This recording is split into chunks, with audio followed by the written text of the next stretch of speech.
Mantan Menteri SDM Jero Wacik Kamis pagi kembali dipanggil tim penyidik Komisi Pemberantasan Korupsi. Pemanggilan ini merupakan pemanggilan yang kesekian kalinya setelah Jero ditetapkan sebagai tersangka oleh KPK. Kasus dugaan pemeriksaan dana operasional menteri di Kementerian SDM dan Kementerian Kebudayaan dan Pariwisata.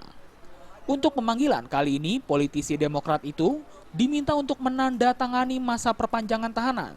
Usai dipanggil, Jero mengaku kecewa masa penahanannya diperpanjang untuk yang keempat kalinya.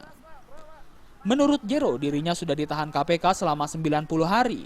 Namun karena berkas penyidikannya belum kunjung dinyatakan lengkap atau P21, Jero kembali diminta menandatangani perpanjangan masa penahanannya untuk 30 hari ke depan.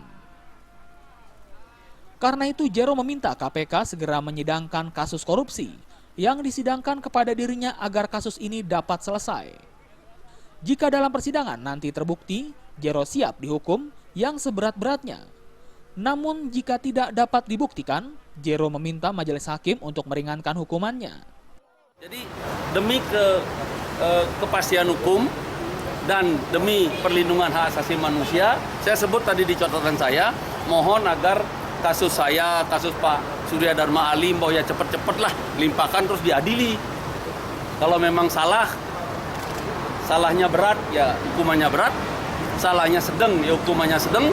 Salahnya ringan, ya hukumannya ringan. Kalau tidak salah, ya bebas, kan gitu. Untuk kasus di Kemenbudpar dugaan korupsi yang dilakukan Jero terkait penggunaan anggaran untuk memperkaya diri atau orang lain saat masih menjabat sebagai Menbudpar. KPK menduga kerugian negara dalam kasus ini senilai 7 miliar rupiah. Sementara itu, selama menjadi Menteri SDM, Jero melalui Waryono dan bawahannya yang lain diduga memeras jumlah rekanan pengadaan di kementerian tersebut. KPK mencatat bahwa sejak 2011 hingga 2013, total uang yang diperoleh Jero dari pemerasan itu mencapai 9,9 miliar rupiah. Dari Jakarta, Ade Tata Permana melaporkan.